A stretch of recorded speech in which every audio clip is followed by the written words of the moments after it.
Hello, hello, welcome. Please type in the chat where you're joining from today, how many people are watching with you, and if you can, the native land which you occupy. So I already see Liz, always an early bird. Thanks for joining us once again, Liz, in Westchester, the Council of the Three Fires. You're just joining us. Love to have you join Liz in a check-in. Where are you joining from today? How many people are watching with you, and what native land you occupy. And if you do not know the answer to that last piece, I am just putting a link in the chat in case it's helpful. I'm also checking in from the Council of the Three Fires, the Odawa, Ojibwe, and Potawatomi Nations. Anybody else? Love to see you all fill this room, and we'll be getting started in just a minute. Where are you coming in from? How many are with you, and the native land which you occupy. Thank you, Catherine. Irving Park, Chicago, welcome. Glad you're with us. Anybody else? Please fill this room together with us. We'll be spending some time together this afternoon, and we are looking very forward here on the One Earth end. So I'm going to move us forward as you all continue checking in. And that check-in again is where are you joining from today? How many are watching with you? And the native land which you occupy. So as I move us forward, I'm Anna Garcia Doyle, the Executive Director of One Earth Collective, which produces the One Earth Film Festival. Welcome to this festival screening event. We do hope it'll provide us all with rich opportunities for learning, a brave and safe space for important conversations, and a way to move from inspiration to action. We could not do this work without the support of our sponsors and partners. So on the screen, you see there, we just want to send our thanks today to the Chicago Community Trust, Triton College, and The Plant. And one other quick note, if your circumstances allow, please donate to support One Earth's nonprofit year-round screening events, youth programs, and more at oneearthfilmfest.org. Welcome to One Earth's Earth Week Mini Film Festival, in continuing partnership with the City of Chicago. The One Earth team, together with Chicago's Chief Sustainability Officer, Angela Tovar, and her team, invite you to join us in turning the tide on our climate crisis. This week, we're joining forces in using the power of film to create a sea change on topics of environment and those intersected with environment, like racial, social, and economic justice. Here's a brief word from Angela now. Hello, my name is Angela Tovar, and I'm the Chief Sustainability Officer for the City of Chicago. It's an incredible honor to be here with you and to partner with One Earth to bring you another exciting Earth Day Mini Film Festival. We commend the One Earth Collective for curating this incredible lineup of films and for all of the important programming that they lead year-round to foster thought-provoking dialogues on pressing environmental issues through a justice lens. This Earth Week, the City of Chicago will release its updated climate goals through the 2022 Climate Action Plans to identify new and ambitious targets and to reaffirm our commitment to climate action and the delivery of equitable co-benefits that our communities need to thrive. We look forward to joining you all for an exciting week of film viewing and discourse and a continued partnership to move the city toward a more just and equitable climate future.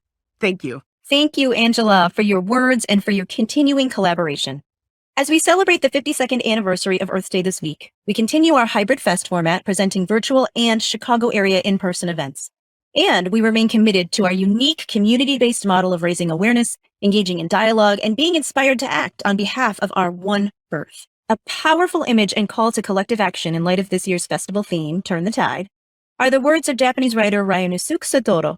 Individually, we are one drop. Together, we are an ocean. As always, our agenda will be to introduce you to folks who will join us in a rich discussion after the film, to watch the film together, to unpack the film's themes with our facilitator and panelists. Please participate using the chat.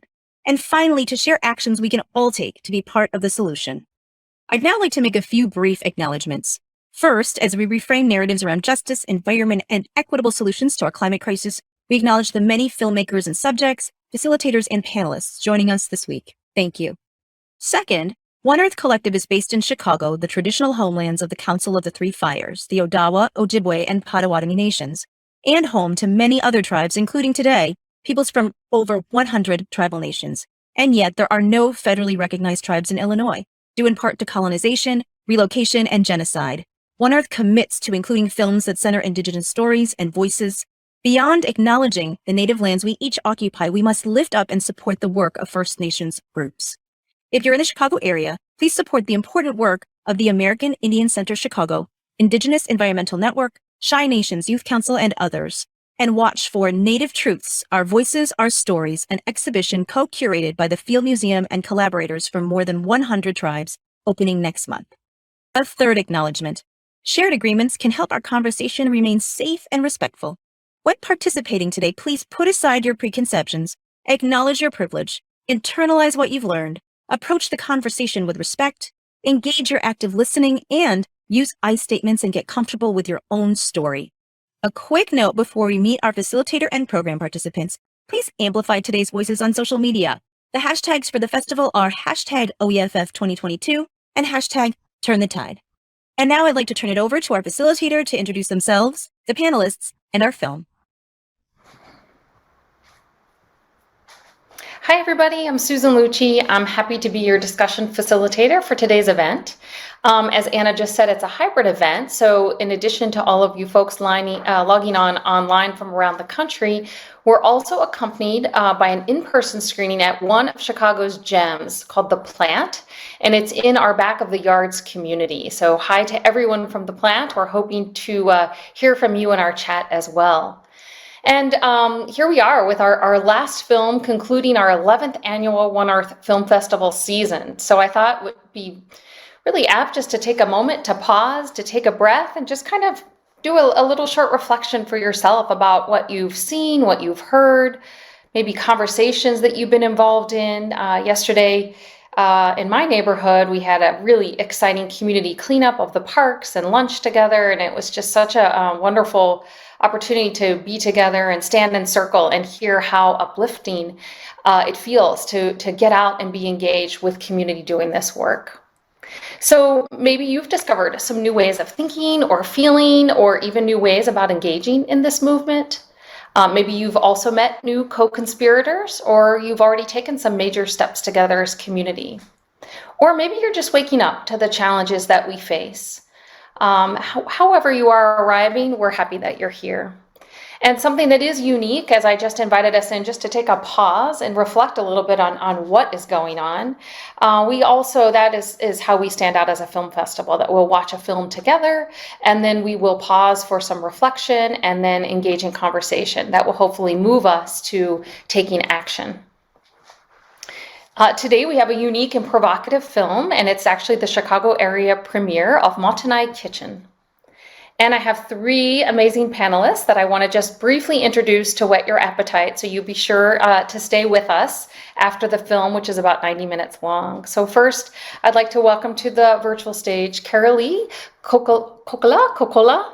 Such a beautiful way you say it, Carolee. I think I just messed it up. But she is the Director of Enterprise Operations at Bubbly Dynamics. So she's right there down at the plant where our in-person gathering's happening. Next, I have Chris Perez, who is the Outdoor Farm co-lead at the Urban Canopy, another one of Chicago's gems. Hey, Chris. And then finally, we have Gabriela Wagener-Sobrero, who is working in the mayor's office. She is an environmental policy analyst for the city of Chicago. So we will learn more about their work and how you can actually join them in their work following the film. So please be sure to stay along for the afternoon. And now it's my pleasure to introduce, it's a recent film made in 2020, and as I said, is about 95 minutes long.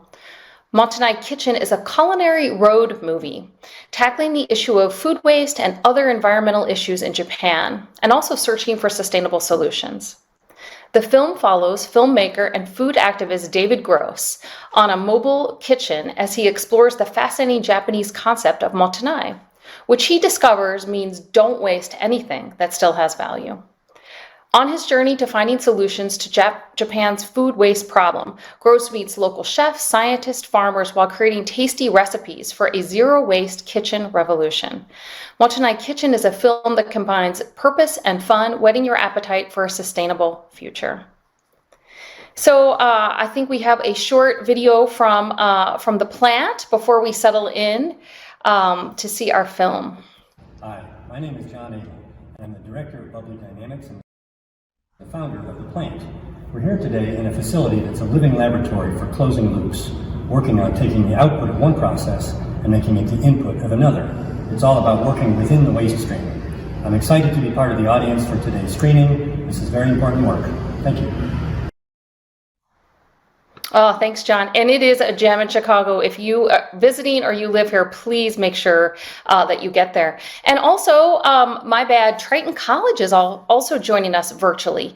So I'd like to shout you all out. Thanks for participating. So many fun ways, and you wouldn't believe what's going on behind the scenes here with our amazing tech team. So I like to shout them out as well. So for our audience at the plant, there will be a way for you to participate in the virtual chat, and I hope for Triton as well, right from your seats, and we'll provide more information with a QR code afterwards. But I do invite you to put your phones on airplane mode to help optimize the film stream down there at the plant. All right, great. So sit back and enjoy the show, and we'll see you in about an hour and a half.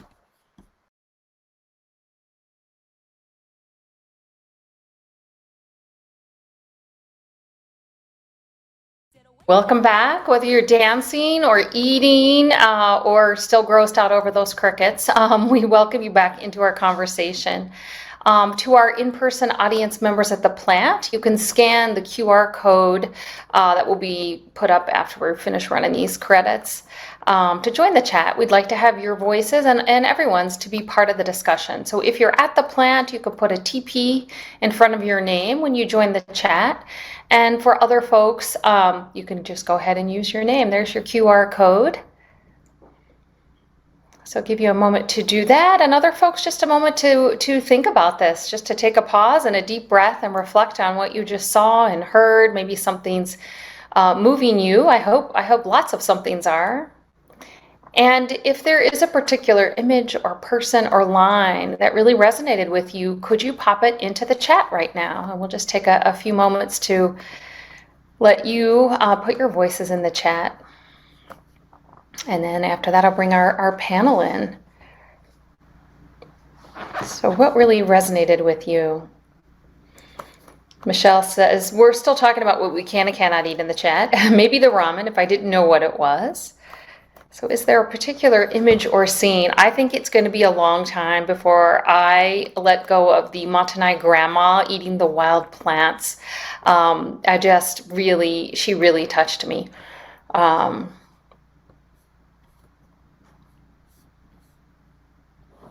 scenes. Question the norm. Yeah, the food we eat has soul. We need to focus on the whole safe food cycle. I do love that they ended in celebration. I think food is so connected to that celebration, especially if it's respected and honored, right? The way they're inviting us into here. Thinking outside of the box, Catherine says, in terms of the way we do things. Yeah, Nedra tastes like a revolution. I agree, Michelle. The scary amounts of food that are wasted. When I first watched this film, seeing those gigantic, I don't even know what they were, train cars of food, I just was like, wow. It took me a while to get my head around that. How do I participate? Yeah, thanks, Amy. We need wisdom of the past and safe new technology. A third of our food goes to waste. Yeah, I think we'll all think differently when we're making our dinner tonight, right? Absolutely. Okay, great. So I would love to bring back, I have an amazing panel that you're going to hear their voices and really learn what they're doing about this problem. So we have Carolee Kokola, the Director of Enterprise Operations for Bubbly Dynamics LLC, whose project, The Plant, is a former meatpacking facility that's being repurposed as a collaborative community of food businesses committed to material reuse and closed-loop systems. At the plant, Carolee leads a variety of initiatives that encourage efficiencies of all kinds, such as repurposing still useful resources that would otherwise be considered waste, reducing food waste, and directing surplus resources to support mutual aid efforts, and other approaches to advance environmental, social, and economic sustainability. Welcome, Carolee. I think I want to follow you around for a day or a week. Come on in next, Chris Perez, who is the outdoor farm co-lead at the Urban Canopy, also a Chicken-X urban farmer passionate about food justice and worker rights advocacy. I don't know how she finds these amazing people, but it's always passionate folks like Chris. So welcome to the stage, Chris. And then we also have Gabby to round out our square of fours here. Gabby Wagener-Sobrero is an environmental policy advisor for the City of Chicago Sustainability Team. And there she's responsible for advancing policies under the mayor's Green Recovery Agenda. Her portfolio includes policy areas ranging from waste and circularity to air quality, land use, and tree planting. Gabby holds a strong commitment to equity in her work and has a passion for community-oriented and participatory policy development. So audience, I hope you're like wowed as I am that I get to sit here and really be in conversation. So welcome your questions in for these folks, having heard a little bit about what they do. Just seeing, yeah, great. So, and feel free to keep adding. We do record this and send this all back to you. So your comments are all useful, even if I can't see them or get to them all right now. Our team will be digesting them, pun intended. So I want to start with my three panelists. What scene really resonated with you from the film? I think I have to also add in the artist, chef, and painting. I can't wait till I have the next group of folks over to think like, how can I artistically create a table? But let's go around. Gabby, let's start with you, and we'll go around our circle here. So, is there a particular scene or saying or something that resonated with you? Sure. I think for me, the opening scenes were the most perhaps remarkable, and perhaps the producers did it that way, started with a really strong message of just how much waste is generated, and not only talking about it, but giving the visual too. And you see them eating out of a dumpster, right? And how that food is quite honestly fresh and still edible. I think that really just shows how much is disposed and discarded and ends up being in our waste stream, and how much of it can be salvageable as well. I think second to that is the scene that kind of follows up afterwards, where they are given a tour of that market, and how much of that food that's has the sell-by date ends up in the waste stream as well. And I think really why it resonates with me is because I, quite frankly, see a lot of similarity here in the States, where, you know, folks may throw out their food from their fridges because it hasn't been eaten, or maybe it's wilting a little bit, but can still be eaten or cooked in a certain way. And same thing goes from our business sector too. You know, there's certainly a lot of food that could also be saved from there. And if not, you know, repackaged in a way that can be sent to, for instance, a food pantry or an organization that distributes food. You know, those are just some of the ways that I think, you know, some of the ideas that come forward that as I was watching the movie. Great. So the film really worked for you. Did we tease out these scenes? I already see you eager to action, and I know you've got a big action item to share with us in a little bit. Chris, I'd love to hear from you. What touched you in the film? The movie is incredible, and really talking about the dynamic, and systematic way that food gets wasted in many ways. And I think I think personally for me, I've been aware of, this was like the pull to the work that I do was food waste. But I think for me, the scene that resonated the most was the bakery, and see them talking about how the system that forces a globalized food production is really what's the main problem. Because I truly believe that capitalism forces us to have an over globalized food production. As a food producer myself, it's something that I grapple with, is growing food, but knowing so much food gets wasted simultaneously. And I think seeing one thing that I really enjoy is seeing interesting solutions. And I think that scene for me was really cool to see this cyclical way of using food and food waste, although that's a common theme throughout the film. But I think that and the the garden and the composting also really resonated with the work that I do as well. But I really do feel like there's something to be said about food production and the way that it's produced, because I mean, the food being produced is what's being wasted. And I would regret to say, like, if I didn't say this, but like, there's so much behind that production level as well that people don't think of. When we grow food, there's labor, there's fuel, there's energy that goes into just growing that food as well. And then for it to be tossed away is like, I mean, that always just like breaks my heart, knowing that like so much energy and effort and even fossil fuels went into that only for it to get discarded. So I think that the film does a really good job in really showcasing in the beginning, highlighting like, here's this like giant problem. And I think it's really optimistic and beautiful to see like whole communities and localized strategies on how to solve said problem, because I really think that therein lies where the answer is. Yeah, great. And thanks for sharing all that, Chris. It's helping me think more holistically, more deeply about the true impact. And Reggie adds, what wasn't discussed is how much methane is created from food waste. Better to reduce so there isn't as much waste. Yeah, thanks, Reggie, for that, for sure. All right, Carolee, come on in. What touched you in the film? So I really appreciated the word choice throughout the film and the sort of spiritual approach to food that we don't see in the US. It was just a very different vocabulary than we usually use to talk about food. You know, it's this sort of gentle touch and being mindful. You know, we all know, put your phone down when you're eating, but really put your phone, like, really do that. And, you know, giving the food the respect, giving food respect, again, like Chris said, acknowledging the resources that are used to produce the food and to transport the food. And it's just a massive undertaking to get food onto the table.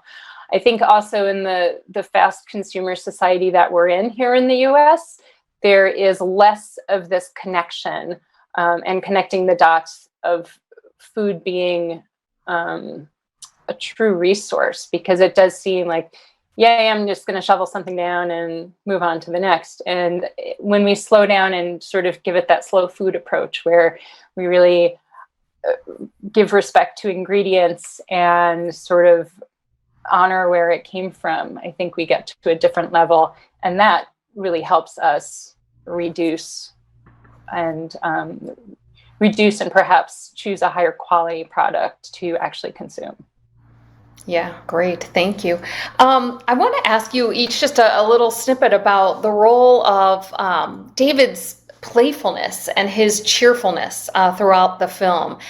Do you think that works? I don't know if we've seen, here at the One Earth Film Fest, we've put on dozens and dozens of films, and not all of them have this tenor or this approach or this curiosity.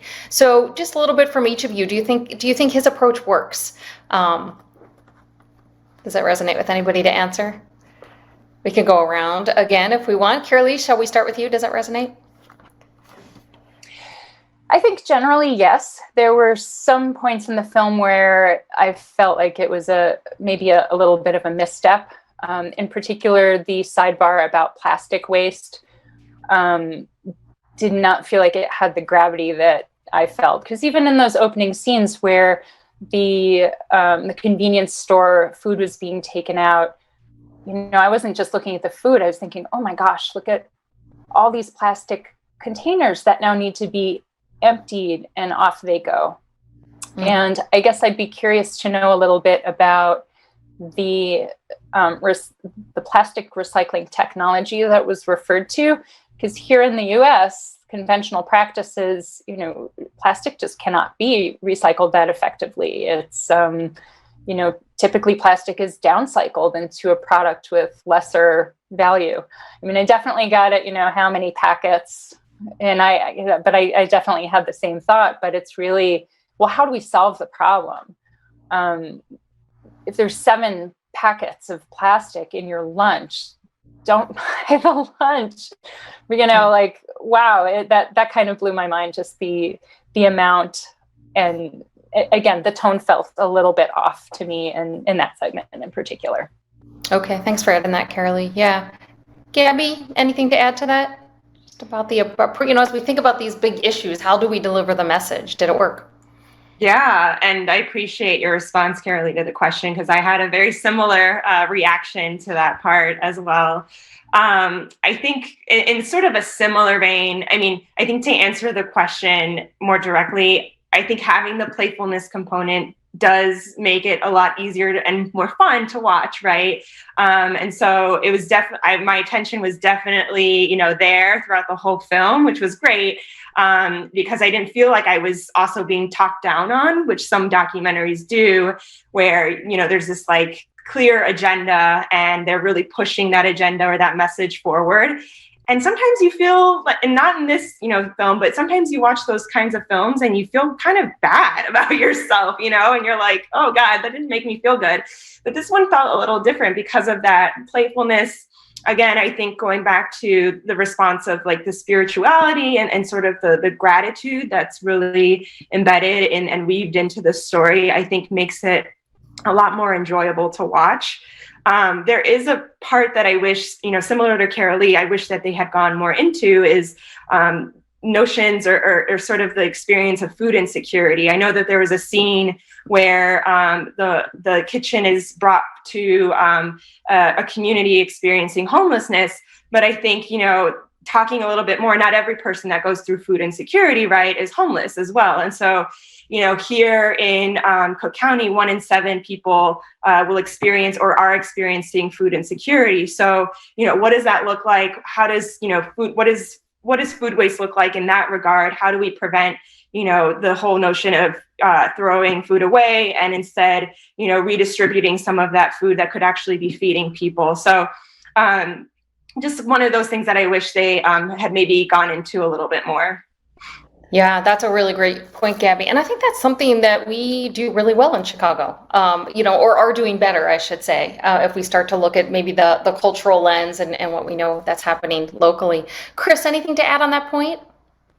I think to add to Gabby's point, one thing that also really shook me was in the very beginning when, in regards to distribution, was the people who work at the Lawsons were not allowed to take home any of that food waste.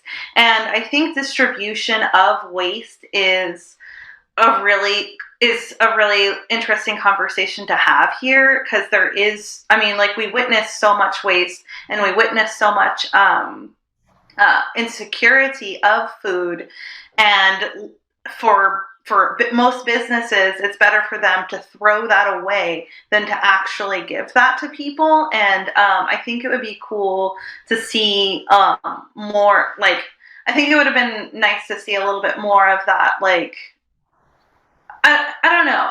Sorry, I'm losing my point. But I think that it was disappointing to see that, and in terms of the levity of the tone that he took, mm-hmm. I think it was well done, and it honestly, like, in such a heavy and dark subject, I'm glad to see something a little bit lighter. There were a couple of moments where I felt like a little bit awkward because of like cultural clashes that were like clearly there, and like cues that he didn't necessarily pick up on because he comes from a different world and he's interacting with another world, and he's using this like playfulness, but I think sometimes like culturally it just doesn't seem that appropriate. Interesting. Yeah. It is interesting to see it at the cultural levels too, with the different languages even being spoken right in the film. Really gets you from the very beginning, I think. To just weave in a couple of comments from our audience. We need to have better standardized labeling. Labels are a huge part of the problem. Yeah, thank you. Hearing a couple of those. Corporate policies. Okay, and then we'll get into that other one. Okay, I'd love to know personally what motivated each of you to get into this niche. Is there a particular pain point in the food waste? issue that drew you in. David's, the filmmaker's curiosity. I mean, he actually was a dumpster diver, right? He's from Salzburg, Austria, and he just discovered all this food there, and really it just kind of led and made its way to this film. So I'd love to know a little bit about what motivates you. I think that often speaks to me and the audience to help inspire us to that. So let's see, why don't I start with Gabby? Yeah, well, first things first, I love food. So not only, nutritious food is just so yummy to consume, and I love to cook as well. I think what's really neat about food is, right, we all need it, right? We all need to, get the nutritious, elements of food and feed ourselves. And so therefore we all at some point participate in food waste, right? We all generate waste. We also generate food waste. So it's really thinking about sort of like, what is individual agency for me as myself, and how can that be further amplified, or how can we get also that systems change to happen as well? And so, for me, those practices look like, really making sure that I'm organizing my refrigerator so that, foods that might be, going bad are more upfront and more, visually apparent for me to start picking up and cooking with. I'm also really into thinking about how you can actually like plant seeds of different foods, or I'm a big believer in using the spring onion, which I know is also mentioned in the film, but putting it in water by the sun, which can actually regenerate, growth within the actual onion itself. So these, again, are just my, practices, but I think thinking about how do we also think about the systems change, and how do we hold businesses or corporations accountable? How can they actually play an active role to reduce waste as well?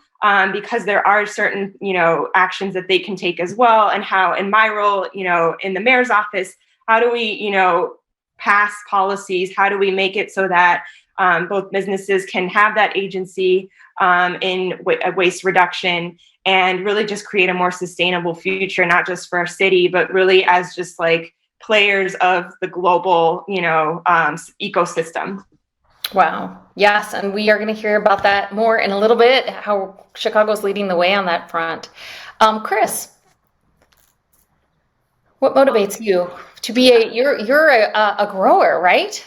Yeah. Producer, yeah. Yeah. So I got involved with this in a deep love for food. I'm a Chicana. My family comes to the table, and that table experience is everything to us. Like my abuelita, my grandmother, she will put her heart and soul and love into everything that she makes. And that really translated and resonated with me my whole life. Was food was love. And I wanted to get as close as possible to that love source. So I really thought I'd go directly to the root and try to bring good food to the table. Because I also noticed like my abuelita was eating like lots of salty foods, and like trying to like nourish my family in the same way that they were nourishing me. So for slightly selfish reasons.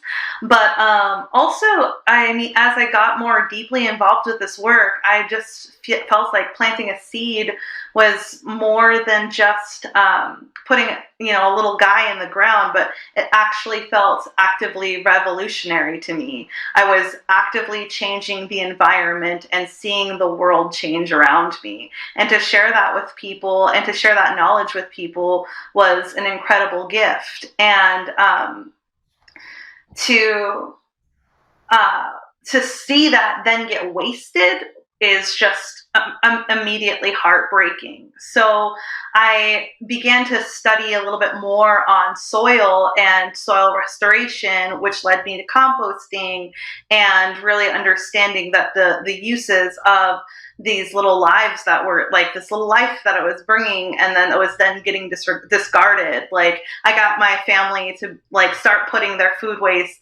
in their plastic bags, because this is what they had in the freezer, and then I could bring that to the garden and then at least transform it in some kind of way. And then developing the project into a bigger and bigger thing. And I feel like love was the biggest motivator for me. Just the love of my family, and also just, to me, food is one of those intersectional things. Like, everybody needs to eat. We as humans, we need to eat. So it felt like being directly tied to it made me feel the most human and the most closest to nature I've ever felt in my life. Whew. Yes, beautiful. So much wisdom there. Thank you, Chris. Wow, really touches my heart. Carolee, what motivates you and inspires you to do the work you do now? Sure. So I guess I should start by sort of framing it that the concept of Mottainai is something that really resonates in kind of everything I do in a sort of day-to-day level. You know, don't waste anything that still has value. And you can apply that to absolutely everything. So when we're looking at food waste or waste of any kind, I like to broach it by, you know, the 3 R's were mentioned in the film. There's a couple more R's that we like to use, with the first one being refuse. You know, just maybe you don't need it. Maybe you have what you need in your fridge already. Maybe you have resources that you can squeak by and eke a little bit more value out of.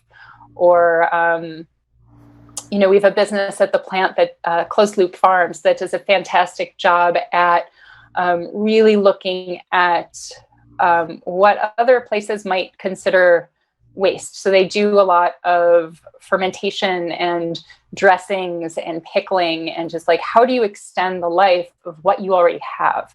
Because again, it's like you're taking the time to buy the food and use the food to cook, which it was lovely how Chris put it all. So thank you for that. But, you know, there is this deep connection, right? You're spending the time cooking. You want to use it all. You want to enjoy it all. And if you've got a little bit left, can you create another dish with some of those elements in it?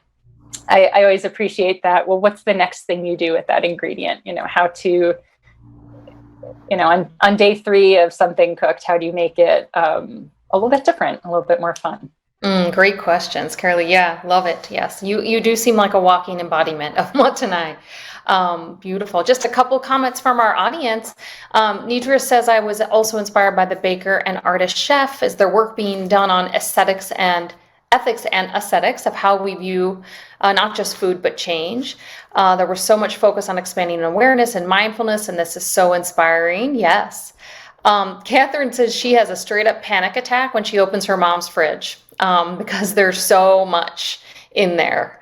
And so I think to that point, refuse, you know, if there's a mind shift change. I know my 3 children don't live at home anymore, and often I mindlessly shop as if they do. And, you know, so it's, how do we become more aware of what our habits are?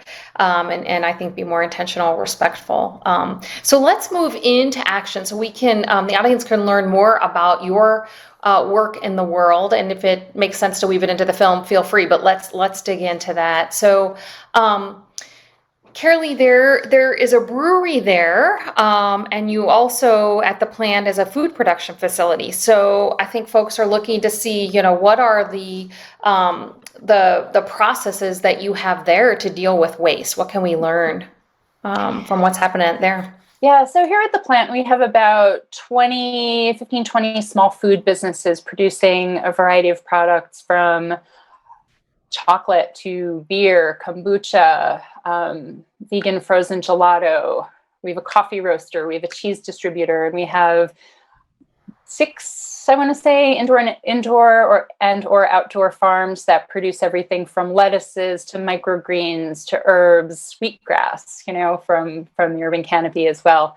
So different products have different shelf lives for sure. So some of them have a little bit long lead. Others, like the farms, might have product that really needs to move faster. And so, but overall, our food waste from production is relatively minimal. In cases where there is surplus, small amounts we drop off. We actually have a love fridge in front of the plant. So small quantities go right there.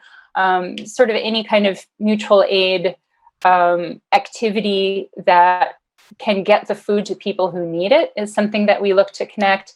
So larger amounts might go to a community kitchen, like a soup kitchen, in the neighborhood as well. We also, I mentioned closed loop farms before. They utilize the app Too Good to Go, which helps, and a number of local restaurants and cafes and so forth use Too Good to Go. That's one of the things that I see in the film is maybe we're doing it a little bit better here, because we have gotten better. Think about like fast casual restaurants that maybe help donate. They'll donate something at the end of the day, or they might sell product, yesterday's muffins, half off, that kind of thing, just to get the food eaten, right? That's the goal, eat the food. Yeah. So I recommend looking into Too Good to Go if you haven't. But there are, you mentioned the brewery as well. And breweries are very kind of waste intensive. They use a lot of water. The spent grain coming out, it was neat to see that was being used for baking bread. That is something that we've done at kind of demonstration scale here. But my gosh, the quantity of spent grain that's produced by Wagener Beer Company it would be like, you would have to design your businesses very carefully to process and utilize it all. Like that's a lot of work to get a lot of spent grain at large scale used. But at small batches, it's kind of fun and it works great. Otherwise, spent grain is amazing for compost and soil building. That's something that we're looking to expand as we go. And there's also the sort of waste products of, for example, carbon dioxide. That's a waste from the brewer's process that you don't see, but it's there. And it's a greenhouse gas. So what we do at the plant is we have a system where some of it's captured in the brewery, not all, but some amount. And it is sent through the building to other businesses at the plant that can use it as a growth stimulant. Plants like CO2, helps them grow. Algae loves it. So we've used, again, a waste product that nobody really thinks of as waste. We've used it to add value to other processes. Yeah, and what you're really reflecting the benefit of having multiple varied businesses operating together, right? As part of that is great. Okay, I'm going to go to Chris next because of the connection with the plant, and if you could share some more about composting, seems like that would be relevant. And then we are going to round out with the exciting new plan from Chicago that Gabby will share with us.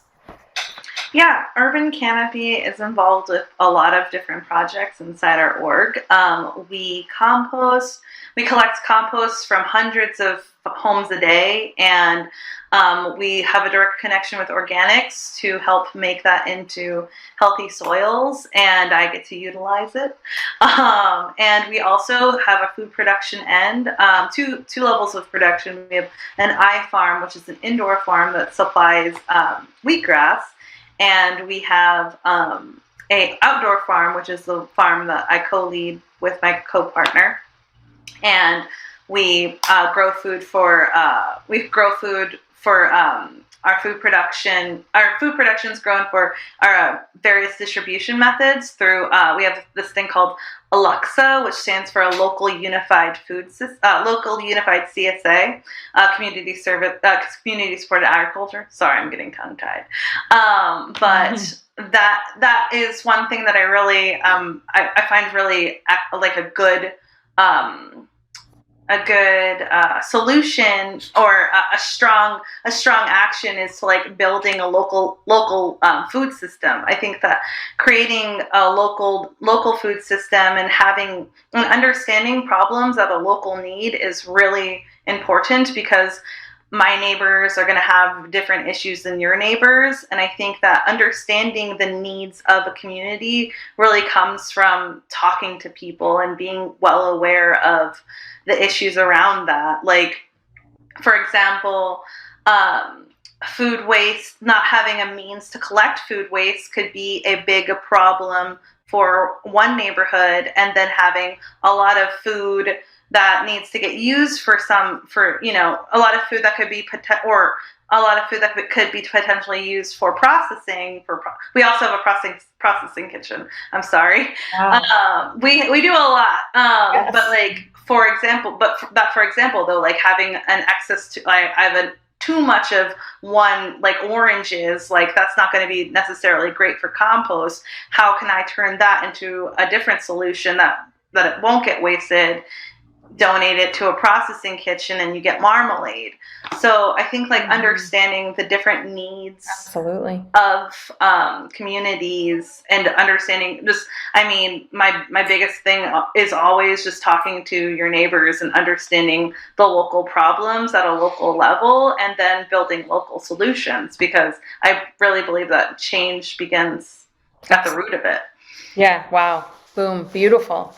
All right, Gabby, would you please share with us what's happening in Chicago with the food rescue challenge? I think is what you're gonna spring on us. Yeah. All right. There's some exciting things. So I'll start with the food rescue challenge.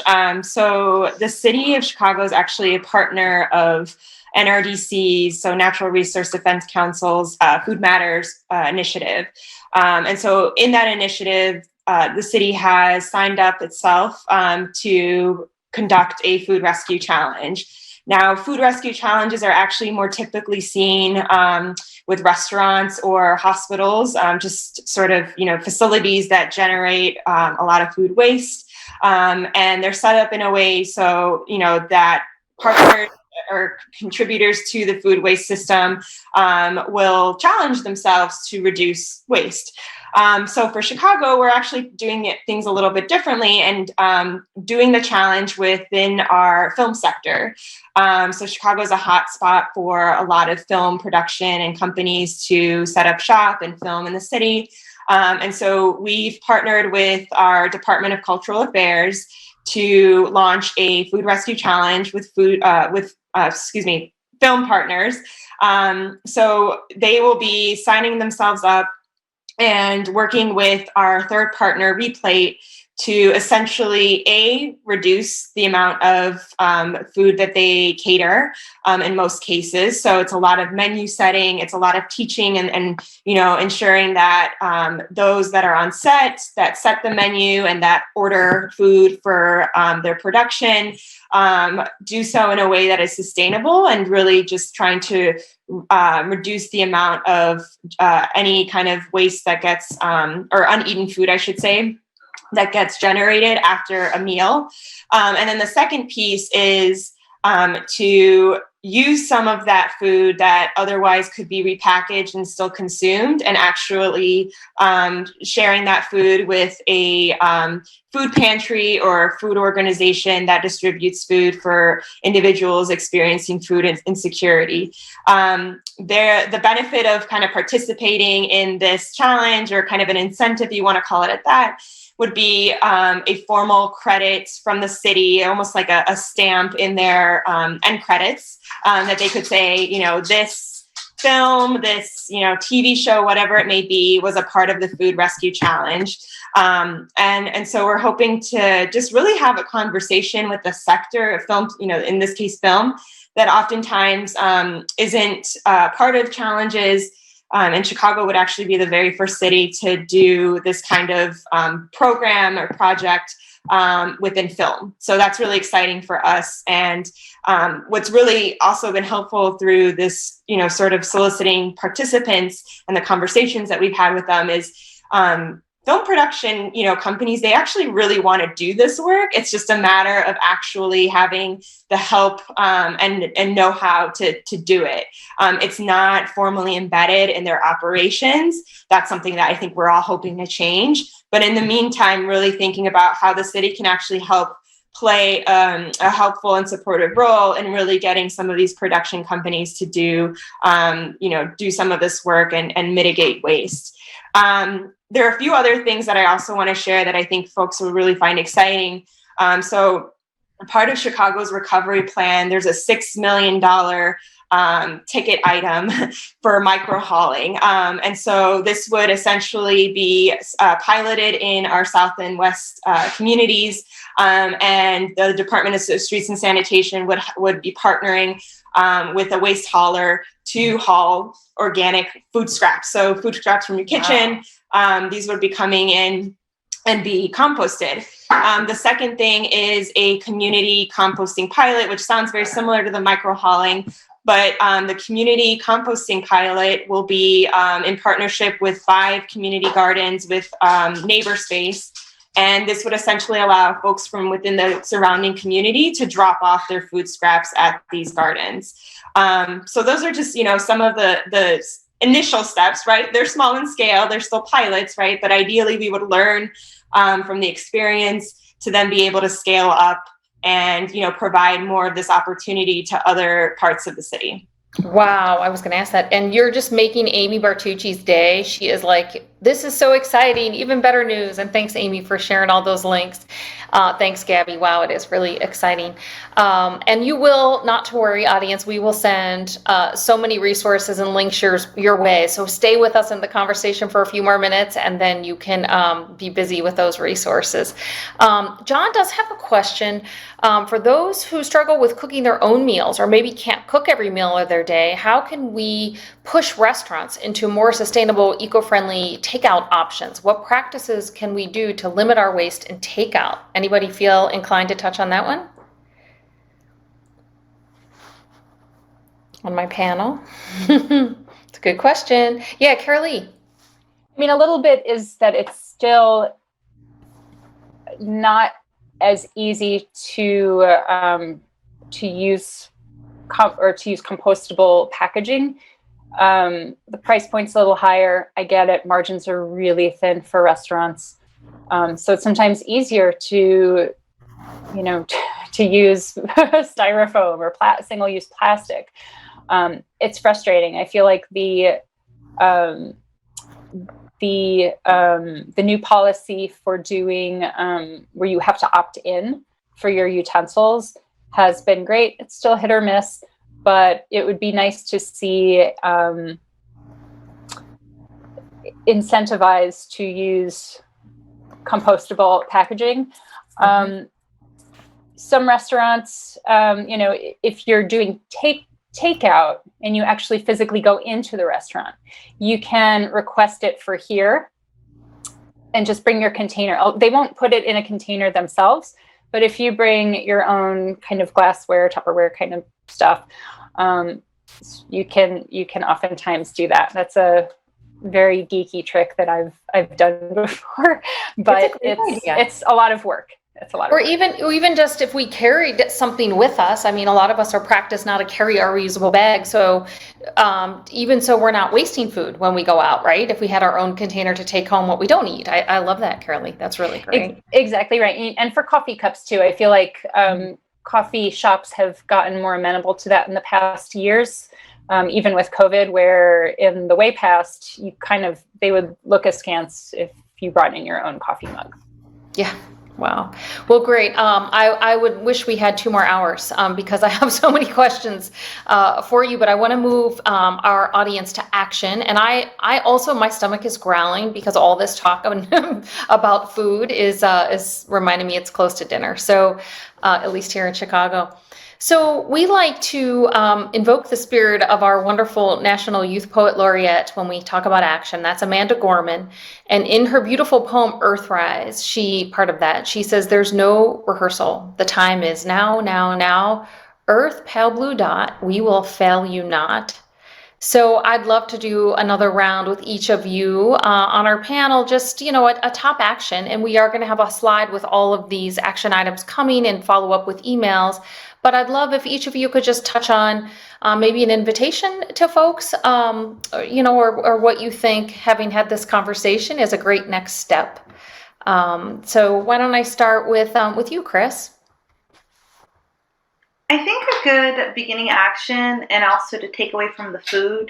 You can tell what's on my brain. To take away from the film is that practice a little mindfulness in the food at the plate, in the food that you eat. And maybe just recognize, even just take a moment to see what you have there and recognize that it's life, energy, labor that makes that food. And I think another actionable item is to just talk to folks around you and see their sense of awareness. If you feel like you have some info to share it. I think everyone's story is relevant, and we're all creatures of the earth. So just reminding each other where we come from, something as small as that, just sparking in conversation, could help create it's a small step, but I think it could help. I agree, Chris. Yeah, and I think even knowing you or getting to know the people that make our food makes such a difference, right? To be able to bring that gratitude and respect to it. Beautiful. Okay, Carolee, what would you invite us into? Can we come to the plant? Can people come take tours? Yes, and actually, where my mind went with this question was about how the day was today here at the plant. So we held an event called Reuse-a-Palooza, which featured, I'm not sure how many participating organizations, I don't know, a dozen maybe, that not only helped people repair their household items or donate items, books, bicycles, parts, things like that. We had stations for reusing or recycling those really tricky things that you don't know what to do with, but you know they don't go in the landfill. And the discussions that I heard all day, so it's going back to discussions is the upshot, but amongst the participating organizations, just like, oh, we've got to work with you. We've got to do this again. And the folks who came in with their items to donate or recycle. And we had a lot of really great conversation with kids. And so we had an environmental club in Firma School where they were really interested in learning more about just practices in general. And they're like, can we come back? There were lots of questions about food, about composting, about, energy efficiency, kind of all over the map. And it was really wonderful to have, and I guess also to get to your question about when can you come? So I would encourage everyone to check our calendar. It's at insidetheplant.com. And there's a little plan a visit tab, and it's got our whole event calendar. We do have some general hours that are open to the public for the tap room. You can't really wander around. Nothing's closed during tap room hours.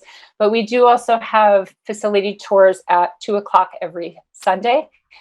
Followed by, and that does have, you can purchase tickets in advance or show up and try your luck there. But the brewery has a free tour available at 3:00. And so they will get into some of their practices as well. So you can always just come for that or come for the full facility tour, but it'd be great. Yeah, definitely.